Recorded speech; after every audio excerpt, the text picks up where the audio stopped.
안녕하세요. 손부중학교 학생 여러분, 현규쌤입니다.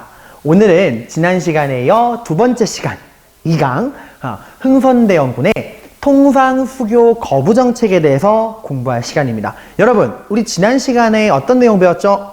그렇죠. 우리 지난 시간에는 흥선대원군의 국내 개혁정책에 대해 배웠어요. 자, 배운 내용 간단히 떠올려 볼까요? 자, 흥선대원군이 왜 개혁을 해야만 했죠? 나라에 문제가 많았으니까. 나라에 문제가 뭐 있었어요? 무슨 정치? 그렇지, 배도 정치 때문에 왕권이 약화되고 정치가 엉망진창. 그러다 보니까 백성들의 삶도 엉망이었다. 매간매직, 삼정의 문란, 농민봉기. 자, 이런 문제를 극복하기 위해서 대원군이 어떻게 했죠? 그렇죠, 약해지는 왕권을 강화시키고 왕을 허수아비로 만들던 세도 정치를 타파했습니다. 그리고 백성들의 삶을 안정시켜서 국가 재정을 강화시켰어요. 뭐 이제 호포제, 서원철폐 이런 내용들 기억해야 되죠. 그리고 막판에 실수, 경복궁, 중건 이런 내용들 어떤 효과를 가지고 왔는가, 양반과 백성들의 반응은 어떠했는가 이런 내용들 기억하시길 바랍니다. 자, 그럼 이번 시간은 이제 국내에 이어서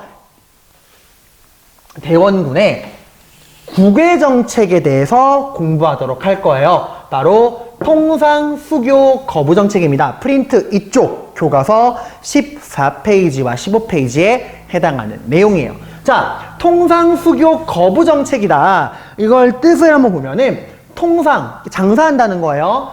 장사하고 수교, 외교관계를 맺는 겁니다. 다른 나라와 외교관계. 그런 외교관계 맺는 거를 뭐 한다? 거부한다라는 거예요. 장사랑 외교하는 걸 거부한다. 즉, 이 말은 나라의 문을 연다는 거야, 닫는다는 거야? 그렇지, 나라의 문을 꽝 하고 닫는다는 거예요. 그럼 대원군은 왜 나라의 문을 걸어 잠궜을까요? 그럴 수밖에 없던 이유에 대해서 알아보도록 합시다. 자, 당시 이 대원군과 이 조선을 둘러싸고 있던 이 국외적인 시대 상황을 살펴보도록 할게요. 거기 1번에 뭐라고 나와요? 지금 누가 접근하고 있대요? 그렇죠, 서양 무슨 주의? 그렇지, 제국주의 애들이 침략적인 접근을 해오고 있대. 제국주의가 뭐냐? 제국주의는 이런 겁니다. 여러분, 당시 서양 애들은 산업혁명에 성공했어요. 여러분, 원래 옛날에는 물건을 뭐로 만들었죠? 그렇죠, 사람들이 일일이 손으로 만들었잖아요. 그러다 보니까 만드는 속도도 굉장히 느렸죠. 근데 산업혁명이 딱 성공하면서부터 이제 더 이상 사람들이 손으로 물건을 만들지 않아도 돼요. 뭐로 만들까요? 네, 공장에서 기계로 그냥 자동으로 물건을 쫙 대량 생산하는 게 가능해졌습니다. 예전에 비해, 인간이 손으로 만들던 시대에 비해 물건을 생산하는 속도와 양이 어떨까요? 훨씬 빨라지고 훨씬 많은 양의 물건이 마구 나오겠죠? 근데 여러분, 이렇게 공장에서 물건을 대량으로 생산하기 위해서는 그만큼 뭐도 많이 필요할까요? 그렇죠, 물건을 만드는 재료, 원료도 많이 필요하죠. 그리고 그렇게 막 만든 물건 팔아야 될 거 아니야, 그치? 다른 나라가 사줘야 될 거 아니에요. 그럼 여러분, 나한테 물건 만들 때 필요한 재료도 안정적이고 저렴하게 공급해주고 내가 만든 물건을 다 사주는 그런 착한 나라가 필요하단 말이죠. 근데 그런 착한 나라가 없어요. 그래서 만듭니다.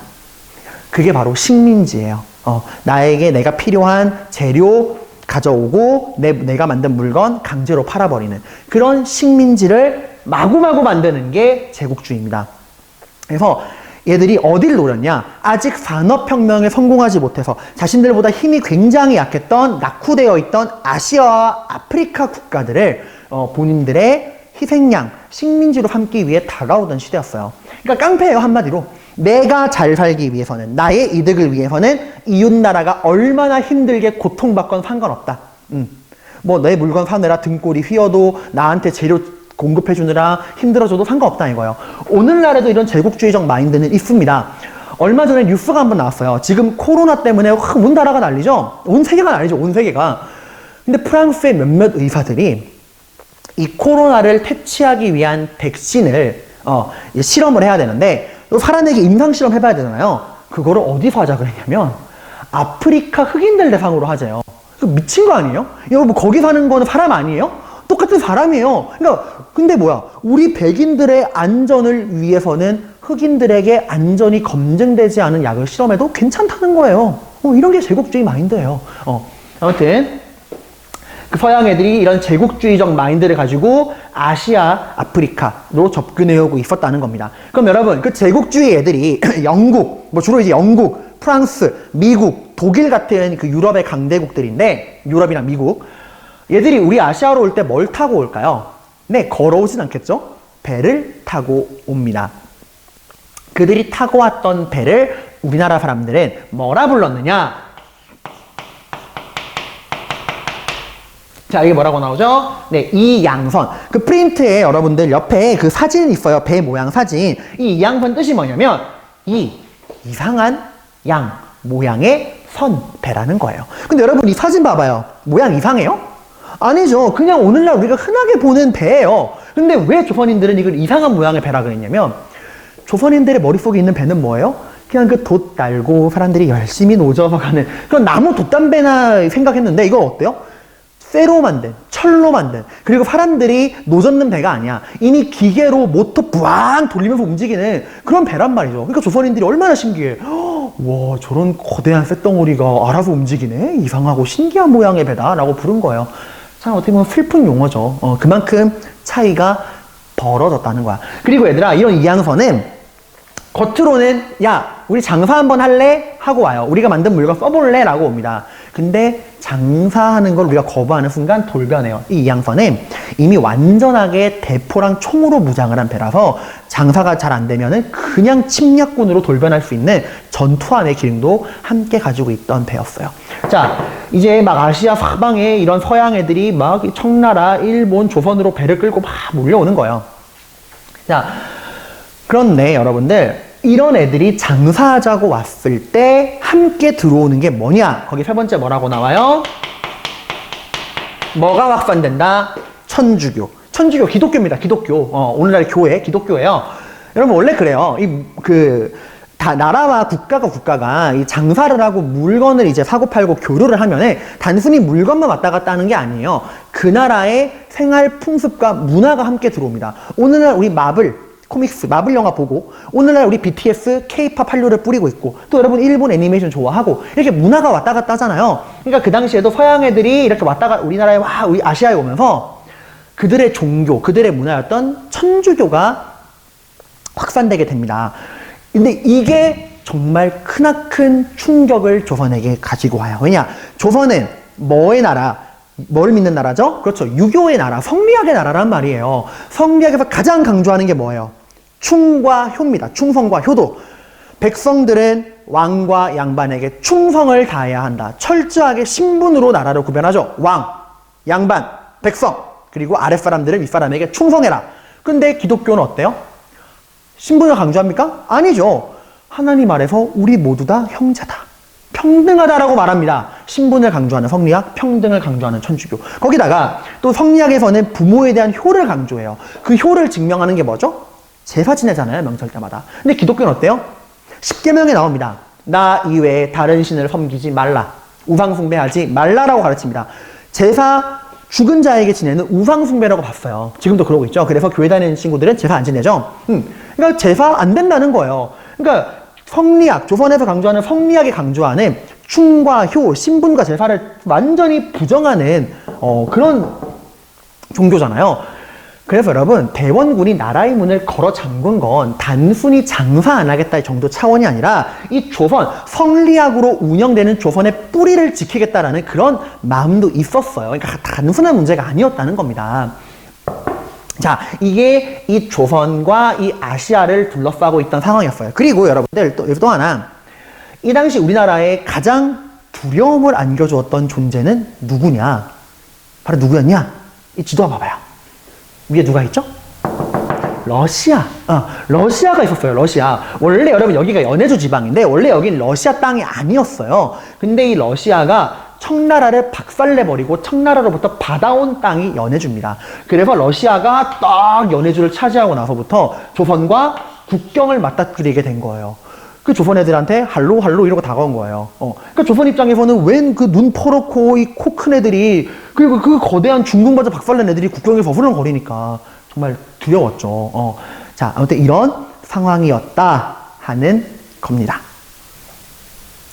자, 여러분, 우리가 지금까지 당시 조선이 처해 있던 국외적인 시대 상황에 대해서 살펴봤어요. 서양 제국주의의 침략, 뭐 이양선의 출몰 이런 등등. 자, 그럼 이제 두 번째, 조선의 본격적인 시련이 찾아옵니다. 이제 조선에 그 외세들, 외국 세력이 침략을 해와요. 자, 그러한 외세의 침략에 대원군은 어떻게 대응했는가를 살펴보도록 하겠습니다. 자, 여러분, 이 부분에서는 시험에 나오는 패턴이 크게 세 가지예요. 하나, 시간의 순서입니다. 자, 우리가 지금부터 병인박해부터 척화비 건설까지 총 6가지의 일련의 사건들을 배울 거예요. 그 사건들의 시간의 순서, 그러니까 발생한 순서를 시간의 흐름대로, 시대 순서대로 너가 배열할 수 있느냐, 알고 있느냐, 그러니까 시대 순서를 묻는 문제가 하나 나옵니다. 그냥 단순하게 쭉 나열해봐라 라는 게 나올 수도 있고요.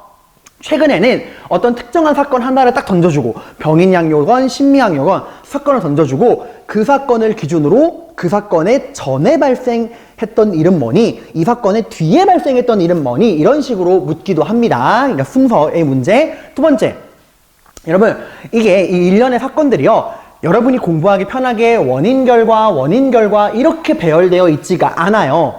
원인과 결과가 좀 뒤죽박죽이거든요. 그러니까 두 번째는 이 사건을 시간의 순서뿐만 아니라 원인과 결과에 따라서 알맞게 재조합을 해볼 수 있느냐, 이것도 묻는 문제가 나오기도 합니다. 그리고 세 번째, 각각의 개별적인 사건의 내용을 물어보는 문제도 나옵니다. 자, 이렇게 총 3가지 유형으로 나오는데 지금 말만 들어서는 저게 뭔 소리지 싶겠지만 절대 어렵지 않아요. 저랑 차근차근 공부해 보도록 합시다. 자, 여기 여러분 이제 프린트 왼쪽 아래 보시면은 여기 지도가 나와 있죠. 이거는 이제 우리가 배울 사건들의 발생했던 위치를 표시해 놓은 겁니다.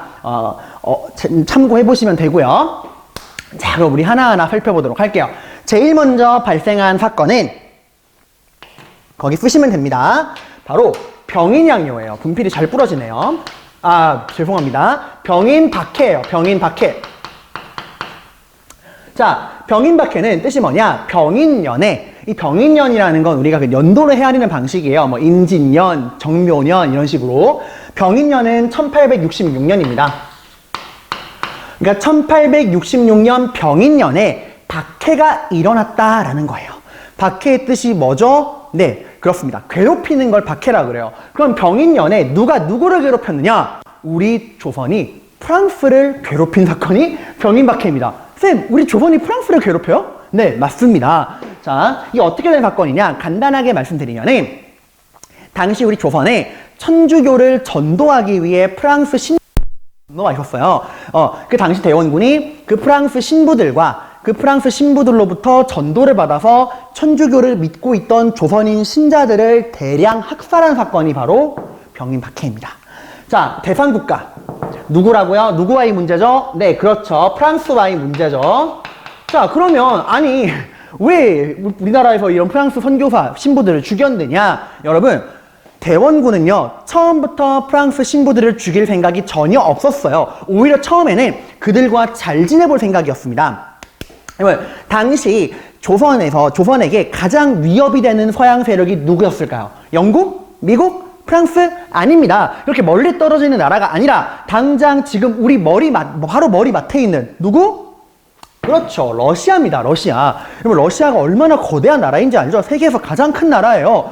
그리고 이제 이 러시아가 지금 우리 조선과 국경을 맞대 있어요. 저 거대한 러시아가 군대를 끌고 조선으로 내려온다면 조선의 힘만으로는 러시아를 막을 수 있다, 없다? 네, 없다는 겁니다. 중국도 막지 못했거든요. 그 대원군이 밤에 잠이 안 오는 거예요. 이 러시아가 무서워서. 어떡하지? 이러고 있는데 군대에 누가 있어? 프랑스 선교사들이 와 있는 거예요.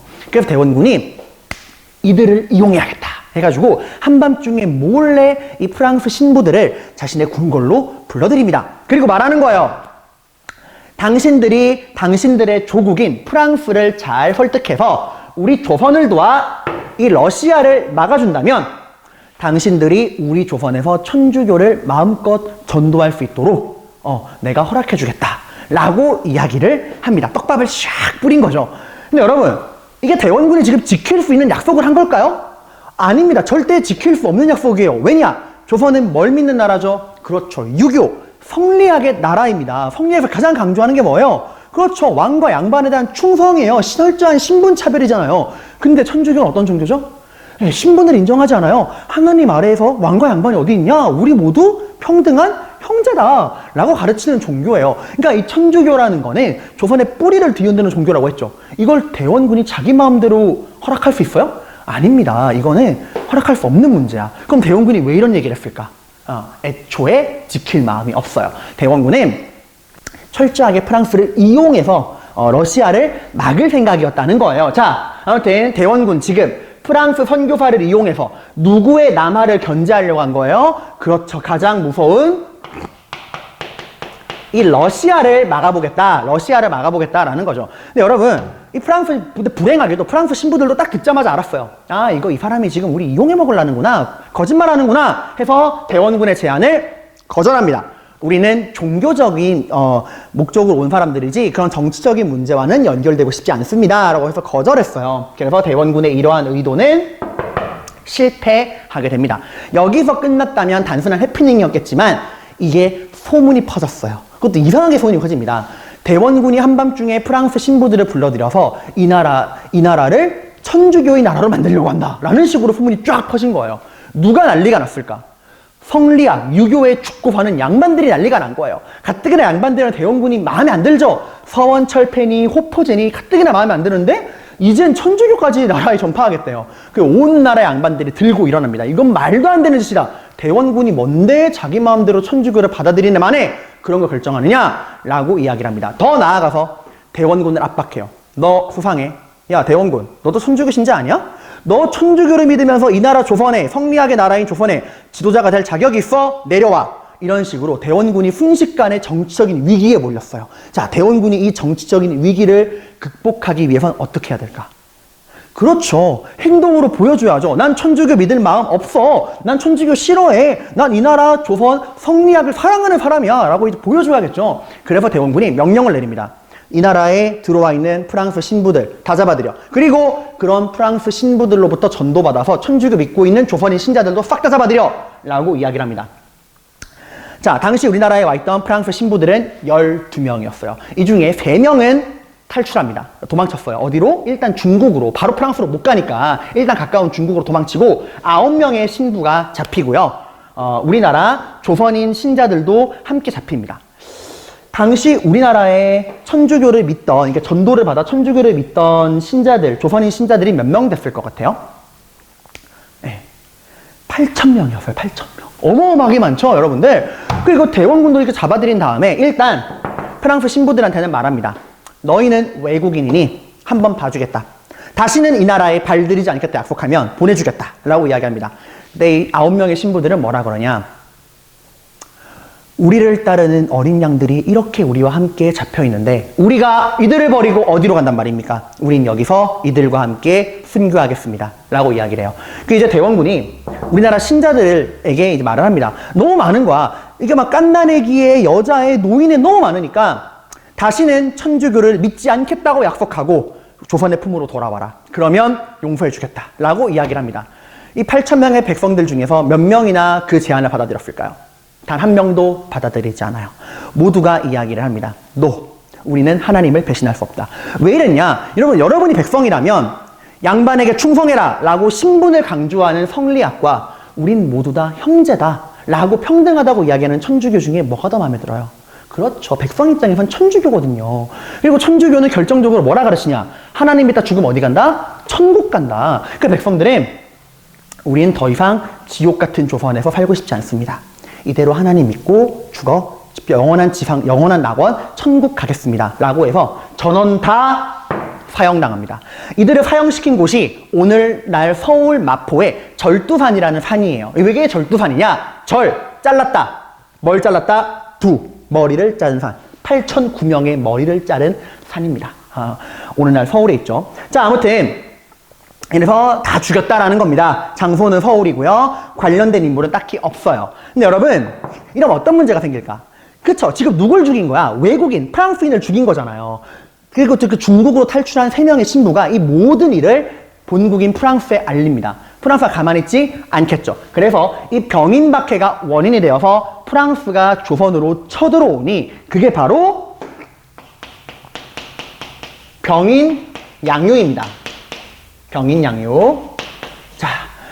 자, 그럼 선생님 이제 바로 병인양요 배우겠네요? 아닙니다. 여러분, 오늘날 같으면 우리가 바로 이제 문자나 SNS로 실시간으로 이런 소식이 프랑스로 전해지겠지만 그 당시엔 그런 통신수단이 없죠. 그래서 이 소식이 프랑스로 전해지고 프랑스가 출동할 때까지 시간이 좀 걸려요.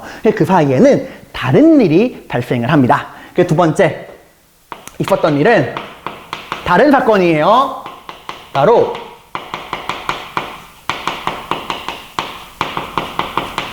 자, 여기 제가 뭐라고 적었죠? 네, 제너럴 셔먼호 사건입니다. 제너럴 셔먼호, 배이름이에요. 배이름, 뭐 세월호 이렇게 발생한 연도는 1866년. 참고로 여러분, 제가 연도를 적어드리는 건 외우라는 게 절대 아닙니다. 그냥 시간의 흐름을 표시하기 위한 거예요. 이 제너럴 셔먼호는 미국의 배입니다. 미국에 장사하는 배예요. 어느 나라 배라고요? 네, 미국의 배입니다. 아메리카, 메이드 인 아메리카. 그럼 얘네가 왜 왔느냐? 말 그대로 뭐 하기 위해? 장사하기 위해였어요. 그래서 이 제너럴 셔먼호가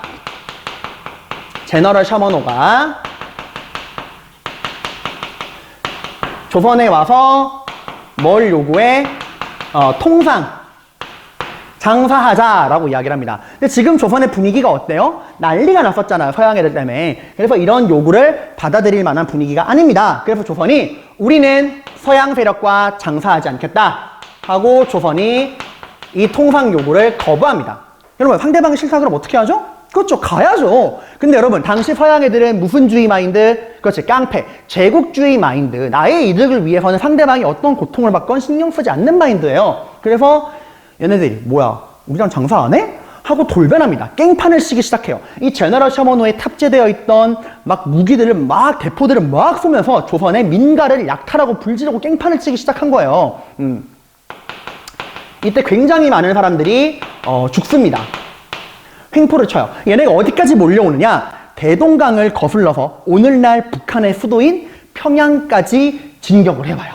자, 그럼 어떻게 하죠, 조선? 가만히 앉아서 당할 겁니까? 아니죠. 막아야겠죠. 그래서 당시 평양의 지방관이었던 평양감사 누구? 그게 뭐라고 적혀있어요? 그렇죠. 박규수. 이 사람 중요한 사람이에요. 이 박규수가 평양의 백성과 군인들과 힘을 모아 이 제너럴 셔먼호를 대동강에서 불태워버립니다. 선생님, 어떻게 그게 가능해요? 조선의 힘으로? 여러분, 자연의 힘은 위대합니다. 밀물썰물이라고 알죠? 밀물썰물. 이 제너럴 셔먼호가 대동강을 타고 신나게, 밀물 따라서 신나게 들어왔어요. 와, 이러고 빵빵빵빵 하고 들어왔는데, 어느새 뭐가 와요? 밀물이 끝나고 바닷물이 빠지는 썰물이 온 거예요. 근데 얘는 조선의 바다를 모르잖아요. 그 썰물이 올 때까지 그냥 거기 있다가 대동강 물이 쫙 빠지고 나서는 대동강 한가운데 배가 띵! 하고 갇혀버린 거예요. 오도 가도 못하는 거죠. 그렇게 갇혀있는 제너럴 셔먼호를 박규수가 백성들과 함께 불질러버린 겁니다. 다 죽었어요. 전원 사망. 그래서 이 제너럴 셔먼호 사건은 생존자가 없다 보니까 미국이 이 소식을 알기까지 시간이 꽤 오래 걸려요. 미국에서도 굉장히 궁금했다 그래. 야, 제너럴 셔먼호 어디 간 거야? 얘네 왜 연락이 안 돼? 이렇게 한 거죠. 자, 아무튼 장소 어디라고요? 그렇지. 평양. 평양에서 자, 누가 활약한 거야? 평양 지방관 누구? 그렇죠. 박규수. 이러면 이 사람 나중에 또 나올 거야. 박규수. 자, 어쨌건 미국이 이 사실을 알게 됐을 때 가만히 있었을까요? 아니죠. 복수하겠다고 찾아옵니다. 그래서 이 제너럴 셔먼호 사건이 원인이 되어서 미국이 쳐들어오는 신미 양요가 발생하게 됩니다.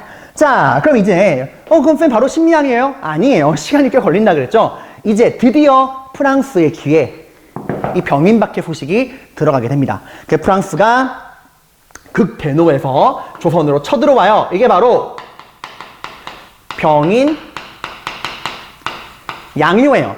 병인연의 양, 서양 오랑캐가 요, 소란을 일으켰다라는 겁니다. 마찬가지로 1866년입니다. 자, 이거 우리랑 누구의 문제? 그렇죠. 프랑스의 문제. 프랑스의 문제. 그 프랑스가 지금 왜 쳐들어왔다고요? 그렇죠. 자신의 프랑스 신부들이 학살당한 병인 박해가 원인이 되어서 조선으로 쳐들어오게 됩니다. 자, 당시 프랑스 원정군을 이끌던 프랑스 사령관의 이름은 로즈 제독이에요. 이름 되게 멋있죠? 근데 이 사람 완전 터프가이야. 이 사람이 조선에 편지를 딱 보냈거든요. 출동하면서. 그 편지 내용이 쌀벌해요. 그거 뭐냐면, 너희 조선에 우리 프랑스 신부들이 피를 흘린 날이 너희 조선 최후의 날이다. 너희가 우리 프랑스 신부 1명을 죽일 때마다 우리는 너희 조선인 1000명을 죽일 것이다. 너희가 우리 신부 9명을 죽였으니 우린 너희 조선인 9000명을 죽일 것이다. 그리고 너희의 궁궐을 불지르고 너희의 왕을 죽이고 너희 나라를 멸망시켜 버릴 것이다. 라고 이야기를 해요. 살벌하죠. 자, 여기에 대한 조선은 답장을 씁니다. 조선은 이성적으로 이야기해요. 우리는 처음에 그들을 잡아들인 다음에 외국인이라서 용서해주겠다고 했다. 근데 죽음을 택한 건 그들이다. 그리고 상식적으로 다른 나라에 왔으면 그 나라의 법을 지키는 게 기본적인 상식 아니냐. 우리 조선은 성리학의 나라이고 천주교를 믿는 건 법으로 금지되어 있다. 법을 어긴 건 그들이다. 만약 우리 조선인이 너희 프랑스에 가서 너희 프랑스의 법을 어겨서 너희가 우리 조선인을 죽인다고 해도 우리는 원망하지 않을 것이다. 라고 이야기를 해요. 자, 논리적으로 누구의 말이 맞죠? 그렇죠. 우리 말이 맞아요. 하지만 당시 서양 애들은 무슨 주의? 제국주의 깡패마인. 그냥 힘으로 오는 겁니다. 그래서 쳐들어옵니다. 자, 지금 프랑스가 뭐라 그랬어요? 우리 궁궐을 불지르고 나라를 멸망시키겠다잖아요. 자, 궁궐을 불지르려면 어디로 와야 돼요? 그렇죠. 우리의 수도. 수도가 어디죠? 우리 조선의 수도? 한양, 서울이죠. 근데 프랑스 애들이 지금 우리나라 우리나라로 어떻게 와요? 걸어서 와요? 아니죠. 뭐 타고 와요? 당시 비행기는 없으니까 배 타고 옵니다. 여러분, 배를 타고서 서울로 들어오기 위해서 반드시 통과해야만 하는 섬이 하나 있어요. 그 섬이 바로 뭐냐? 강화도입니다. 강화도. 굉장히 중요한 섬이에요. 수도를 지키는 섬입니다. 사람으로 치면은 서울이 머리라면 이 강화도는 목젖이에요. 목젖. 지금 프랑스가 그 강화도로 함대를 끌고 쳐들어온 겁니다. 자, 다시. 자, 프랑스가 어디로 쳐들어왔다? 서울로 가기 위해서 강화도를 침략해왔다. 강화도 침략.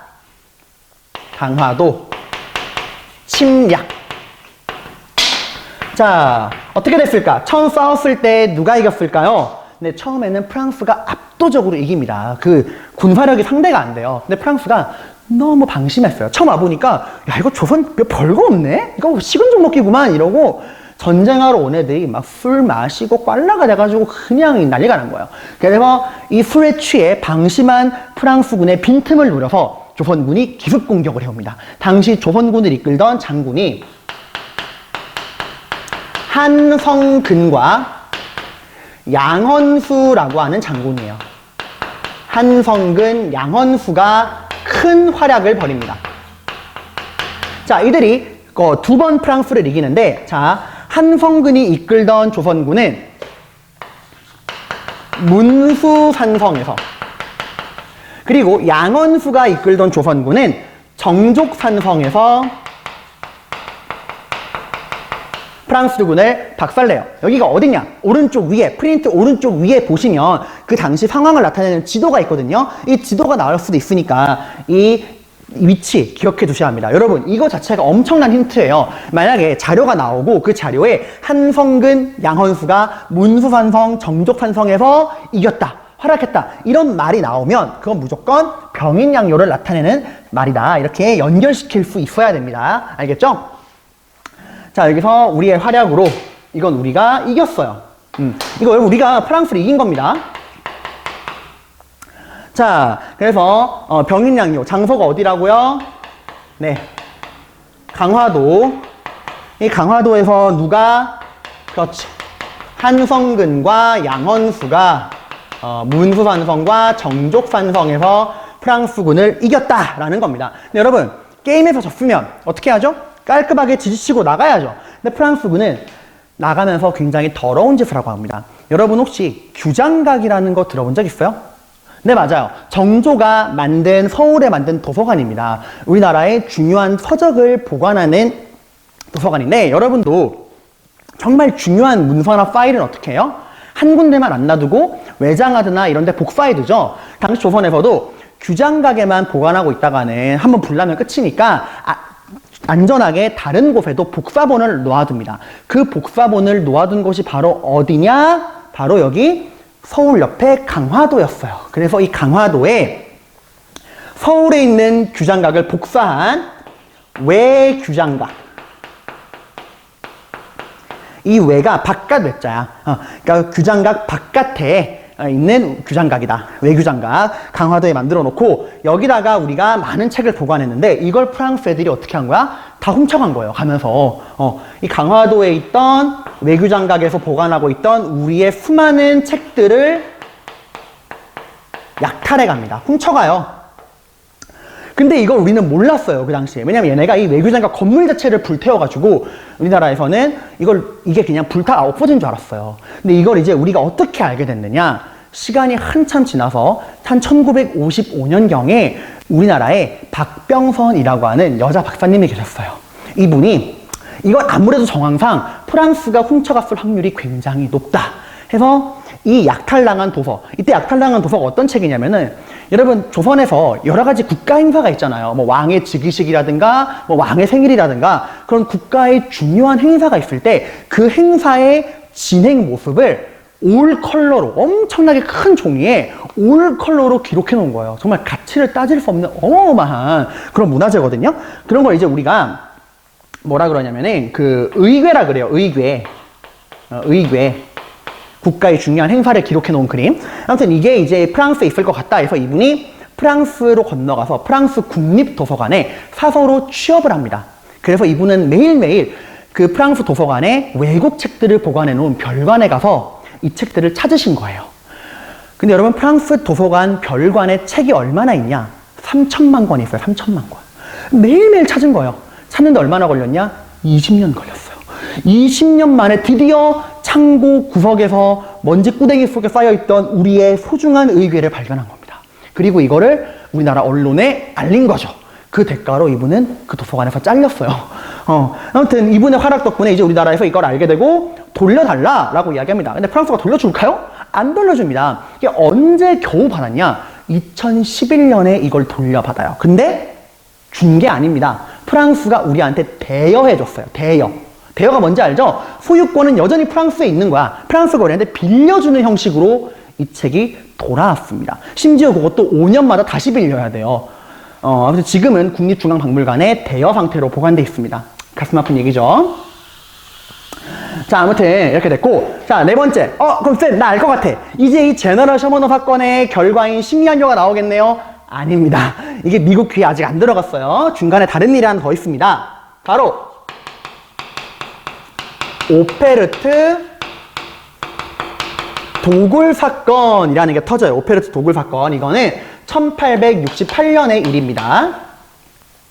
자, 이 오페르트는 독일인이에요. 독일인. 어느 나라 사람? 독일인이야. 이 사람은 상인인데 이 사람이 이제 우리나라에 와가지고 얘기한 거예요. 장사 한번 해보자. 우리랑 장사하자. 근데 여러분 지금 조선 상황이 어때요? 서양 애들과 장사할 만한 분위기가 아니죠. 그래서 조선에서 꺼져 하고 싫다라고 거절을 딱 합니다. 근데 얘도 제국주의란 말이에요. 어떻게 생각했냐? 야, 어떻게 해야 조선이랑 장사를 할 수 있을까? 지금 조선을 지배하고 있는 사람이 대원군이래. 근데 내가 알기로 조선 애들은 부모에 대한 효도를 그렇게 중시한대. 야, 그러면 우리가 대원군 아버지의 무덤을 털자. 그리고 대원군 아버지 무덤에서 대원군 아버지의 시체를 꺼내가지고 이걸 인질로 잡아가지고 대원군이랑 장사를 해보자. 조선과 장사해보자. 이건 진짜 기가 막힌 생각을 한 거예요. 미친놈들이죠, 진짜. 그래서 대원군의 아버지가 누구냐? 남현군이었거든요. 이 사람의 무덤을 도굴하려고 합니다. 이 무덤이 어디 있었냐? 충청남도 덕산에 있었어요. 한밤중에 몰래 가서 이 무덤을 왁 파헤친 거예요. 근데 정말 다행히도 이 시도는 실패합니다. 여러분 당시 무덤, 왕족의 무덤은요, 겉으로 보기에는 그냥 흙으로 쌓여있는 것 같지만 그 속에는 시멘트로 딱 막아놨거든요. 그래서 얘네가 막 파는데 어느 순간부터 파요, 안 파요? 안 파이는 거예요. 깡깡깡 거리기만 하고. 그래서 뭐지 이러고 있는데 그 깡깡깡 하는 소리에 이 동네 주민들이 깨가지고 이게 뭔 일이요? 하고 나와보니까 아니 세상에 이 서양 오랑캐들이 무덤을 도굴하네 이래가지고 동네 주민들이 막 돌 던지고 막 이래가지고 얘네가 도망칩니다. 아무튼 이런 기가 막힌 일이었다는 거예요. 자, 관련 인물 누구? 오페르트. 자, 여러분이 대원군이면 기분이 어떻겠어요? 누가 여러분의 부모님 무덤을 도굴까 생각해봐요. 미쳐버리는 거예요. 그 대원군이 이런 미친놈들을 만나. 역시 서양 오랑캐들은 인간이 아니다. 이들은 짐승만도 못한 놈들이다. 우린 절대로 서양 오랑캐들과 교류할 수 있다 없다? 없다. 라고 해서 이 통상 수교 거부 정책, 나라의 문을 걸어 잠그자. 이 통상 수교 거부 정책을 어떻게 할까요? 더욱더 강화합니다. 서양 세력에 대한 엄청난 적개심이 생긴 거죠. 그럴만도 하죠. 자, 그럼 마지막으로 드디어, 마지막은 아니죠. 자, 드디어 이 제너럴 샤머너 사건이 미국의 귀에 들어갑니다. 그래서 미국이 어떻게 할까요? 가만히 있을 리가 없죠. 군대를 끌고 옵니다. 이게 바로 신미양요예요. 신미년에 서양 오랑캐가 소란을 일으켰다라는 겁니다. 신미년 1871년입니다. 연도는 외우라고 하는 거 아니에요. 자, 이거 누가 온 거야, 우리나라에? 그치, 미국이 온 거죠. 왜 온 겁니까? 무슨 사건 때문에? 그렇지, 제너럴 샤머너 사건 때문에 열받아서 온 거죠. 자, 그럼 여러분, 미국은 미국은 우리한테 왜 왔느냐? 병인양요랑 비교해보면 좀 성격이 달라요. 프랑스는 진짜 우리를 죽여버리겠다라고 온 거지만 미국은 예나 지금이나 돈 버는 데 관심이 굉장히 많은 나라예요. 그래서 미국은 야, 우리 이 사건을 계기로 조선과 장사 한번 해보자 라고 생각을 합니다. 아니 근데 쌤, 장사하겠다는데 왜 군대를 끌고 쳐들어와요? 여러분, 미국도 다, 서양 애들은 다 제국주의 마인드예요.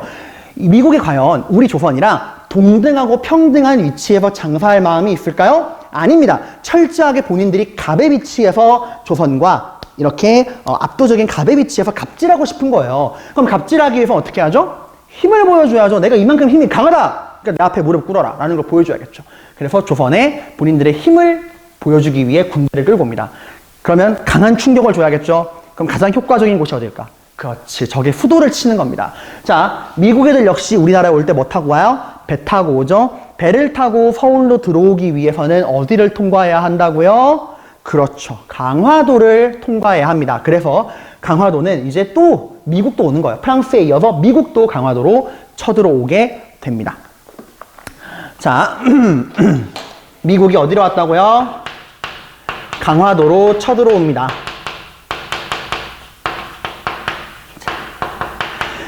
자, 여러분, 그런데 당시 여러분, 미국은 방심하지 않았어요. 당시 미국에는 이상한 소문이 돌았거든요. 어떤 소문이 돌았냐? 야, 조선은 다른 아시아의 약부국이랑은 다르다. 조선의 남자들은 모두 헤라클레스처럼 힘이 세고 활만 쐈다 하면 백발백중, 윌리엄 텔 같은 완전 여기는 전투민족의 나라다. 싸움 엄청 잘하는 나라다. 라는 이상한 소문이 퍼져 있었어요. 왜 이런 소문이 퍼졌느냐? 조선이 누구를 이겼죠? 그렇죠, 프랑스를 이겼잖아요. 그래서 야, 저 조선은 프랑스마저 격퇴한 강국이다 라고 소문이 난 거야. 거기다가 이 소문이 더 커지게 된 이유가 프랑스가 이걸 바로잡아주지 않았어. 미국이 물어봤거든요, 프랑스한테 가기 전에. 야, 조선이 그렇게 강하냐? 물어봤더니 프랑스가 쪽팔린 거죠. 술 마시고 취해가지고 졌다고 말하기 쪽팔리니까 맞아, 조선 싸움 잘해, 한번 가봐 이러고 그냥 얼버무린 거예요. 그래서 미국이 군대를 보낸 게 아니에요. 미 해병대 특전사단을 보냅니다. 가장 가리고 가려 뽑은 미국의 최정예 군대. 심지어 오기 전에 얘들은 강화도가 섬이잖아요. 그 섬에 상륙하는 훈련까지도 몇 번을 하고 와요. 그렇게 훈련받은 최정예 미국군 1200명이 강화도로 쳐들어옵니다. 이들을 막기 위해서 나선 건 조선군 1000명이었어요. 자, 당시 미국군과 조선군이 어떻게 싸웠는가 간단하게 영상으로 보고 가도록 합시다. 네, 여러분 영상 참 잘 봤나요? 여러분, 그 영상의 나레이션에 나오죠. 이토록 무섭고도 서글프고 구슬픈 전투는 처음이다. 이건 우리가 지어낸 얘기가 아니라 당시 실제로 전쟁에 참전한 미국 군인의 증언이었어요. 정말 상대가 안 되죠, 여러분들. 그 보시면 조선은 총, 그것도 겨우겨우 해가지고 1분에 한 발 나가는 총이에요. 부싯돌 붙여가지고. 근데 미국 총은 어떤 총이야? 그냥 탄알 딱 넣은 다음에 1분에 10발씩 나가는 따갈 기관총이에요. 드르륵 한단 말이에요. 거기다가 미국의 그 압도적인 그 대폭, 꽉꽉꽉. 그런 미국군을 상대로 조선군은 정말 열심히 싸웠지만 처참하게 패배합니다. 당시 조선군을 이끌던 사람이 어제연 장군이었어요. 정말 열심히 싸웠으나 패배하고 맙니다. 당시 이 어제현 장군이 패배한 장소가 바로 광성진이라는 곳이에요. 그 오른쪽 위에 지도에서 확인을 해보셔야 됩니다. 자, 여러분 이때 그 미국군 1200명 중에 몇 명이 죽었냐? 미국군은 3명 죽었어요. 그럼 조선군은요? 사망자가 거의 400명. 장군 어제현을 포함해 400명의 병사가 죽고 나머지는 다 포로로 잡힙니다. 거의 처참한 패배를 하게 된 거죠. 자, 그리고 당시에 어제현 장군이 쓰던 그 장군의 깃발이 있어요. 장군 깃발. 그 장군의 깃발이 미국에게 약탈당합니다. 어제현 장군의 깃발이 어디 전시돼 있었냐? 미국 해군사관학교에 전시돼 있었어요. 그러다가 이제 우리나라가 돌려달라. 그래서 돌려줍니다. 아, 돌려준 게 아니에요. 똑같아요. 대여. 미국이 우리나라를 대여합니다. 그 대여 기간이 언제까지인지 아세요? 올해까지예요. 2020년을 마지막으로 대여 기간이 끝납니다. 다시 미국으로 돌아가야 돼요. 우리가 다시 부탁을 또 해서 받아와야겠죠. 지금은 국립중앙박물관에 있습니다. 자, 아무튼 장소가 어디라고요? 네, 강화도. 누가 열심히 싸웠다? 어제현 장군과 조선군은 정말 열심히 싸웠다. 하지만 패배했다는 거예요. 이제 미국은 됐다. 이만큼 우리의 압도적인 힘을 보여줬으니까 당연히 조선 조정이 잘못했어요. 한 번만 봐주세요. 하고 고개를 숙이고 나라문을 열 것이다. 하고 기대했는데 조선의 반응은 뭐였을까요? 배째? 배째야, 올 거면 와. 우린 너희 오랑캐랑 절대로 타협 안 해. 아, 배째. 하고 그냥 튕기게 나온 거예요. 오히려 미국이 당황한 거죠. 얘네가 뭘 믿고 이러지? 해서 미국은 고민에 빠집니다. 어떻게 할까? 여기서 더 끝까지 끝장을 볼 것인가? 아니면 그냥 갈 것인가? 당시 미국의 선택은 더 이상 개입하지 말자. 떠나자라는 거야. 왜? 미국이 자비로워서? 아닙니다. 미국은 더 좋은 먹잇감이 있었어요. 아시아에서 미국을 포함한 서양 애들이 가장 탐내는 곳이 어디였을까요? 우리 조선이 아니에요. 아시아에서 가장 넓고 기름진 나라. 어디? 중국. 그래서 이 미국군이 그대로 그냥 중국으로 가버립니다. 자, 이런 미국이 떠난 걸 보고 조선 조정, 흥선대원군은 뭐라 그랬냐? 봐라! 우리 조선의 위험, 나 흥선대원군의 이 단호한 위험 앞에 저 오랑캐들이 겁을 먹고 도망쳤다. 적을 쫓아냈으니 우리 조선의 위대한 승리다. 자, 이 위대한 승리를 바탕으로 우리 조선은 다시는 서양 오랑캐들과는 교류하지 않는다. 라고 하면서 정신승리를 시전하는 거죠. 이게 이긴 거예요, 이게? 이건 이긴 게 아니죠, 여러분들. 근데 적을 막아내, 적이 나갔으니까 우리가 이겼다 하고 다시는 서양 오랑캐들과 교류하지 않겠다라고 하는 다짐을 담은 척화비를 건설하게 됩니다. 배척한다. 뭘 배척한다? 화해. 서양 애들과 화해하고 교류하자는 그런 의견을 배척하는 비석이다라는 거예요. 프린트 그 오른쪽 중간 위에 척화비 사진이 나와 있죠. 서양의 오랑캐가 침범했을 때 싸우지 아니하는 것은 화의를 주장하는 것이요. 화의를 주장하는 것은 나라를 파는 것이다. 즉 통상수교 거부 정책의 의지를 딱 새겨놓은 거죠. 이 척화비를 전국에 쫙 박아요. 자, 이렇게 해서 이 사건이 이렇게 마무리가 됩니다. 자, 여러분, 우리 여기서 한번 정리를 해볼게요. 자, 이 사건, 6가지 사건들을 시간의 순서대로 배열하면 어때요? 네, 병인박해, 제너럴 샤머노 사건, 병인양요, 오페르트 도굴 사건, 신미양요, 척화비 이렇게 배열이 되죠. 이게 시간의 순서에 따른 배열이야. 근데 이걸 원인과 결과대로 조합하면 좀 다르죠? 시간의 순서랑 연결되는 게 아닙니다. 자, 우리 병인박해가 원인이 되어 일어난 사건이 뭐예요? 그렇죠. 네, 병인 양요죠. 프랑스랑 관련된. 그러면 이 제너럴 셔먼우 사건이 원인이 되어가지고 일어난 사건이 뭐죠? 그렇죠. 신미양요잖아요. 신미양요. 그래서 여러분들 이 시간의 흐름과 이 원인과 결과를 여러분이 각각 머릿속에 기억을 해 두셔야 합니다. 자, 그러면 이런 흥선대원군의 통상 수교 거부 정책의 의의와 한계를 살펴볼게요. 거기 프린트 아래 나와 있죠? 3. 흥선대원군 통상 수교 거부 정책의 의의와 한계. 자, 의의는 뭐예요? 어쨌거나 서양 세력의 침략을 저지했다는 거. 근데 일시적이라는 거죠. 이건 근본적 해결이 아니에요. 그죠? 약간의 운과 어떻게 보면 좀 배짱의 결과였죠. 근본적 해결이 아니죠. 그래서 한계. 조선에 뭐가 늦어진다? 근대화가 늦어진다. 여러분 이게 참 가슴 아픈 게요. 이런 서양 세력의 침략을 우리만 당한 게 아니에요. 중국과 일본도 똑같이 서양 세력의 강력한 무력 앞에 피해를 봅니다.